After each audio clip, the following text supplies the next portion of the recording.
საქართველოს მთავრობა მოკლული პოლიციელის ბექა მარგიშვილის ოჯახს საცხოვრებელ ბინას შეუძენს. პრემიერ-მინისტრმა მთავრობის დღევანდელ სხდომაზე კიდევ ერთხელ მიუსამძიმრა ბექა მარგიშვილის ოჯახს და აღნიშნა, რომ მათ განსაკუთრებული პატრონობა სჭირდებათ. მთავრობის ინიციატივით გარდაცვლილი პოლიციელებისა და სამხედროების ოჯახების კომპენსაცია გათანაბრდება.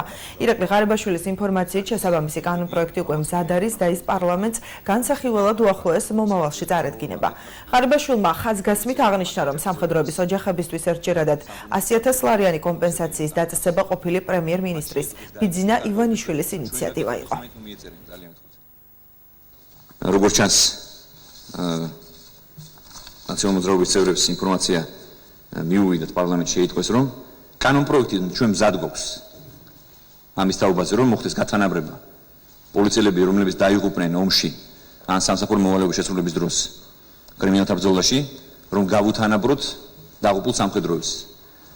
ამის კანონპროექტი არის მზად. მე ვესაუბრებ ბატონ ზვიად ძიგურს, ჩვენ ამაზე ნამუშევარი გვაქვს. ბატონ ხადურთან მაქვს საუბარი, მქონდა უკვე საუბარი და გავლილი გვაქვს კონსულტაციები ბატონ დავითთან, ასე რომ ჩვენ ვართ მზად, რომ კანონპროექტი უახლოეს ერთ-ორ კვირაში გადავაგზავნოთ პარლამენტში. და ნუ ეცდებიან ფარისევლები, რომ მიიწერონ ის, რაც მათ არ გაუკეთებიათ არასოდეს. ბინას შეუძენთ.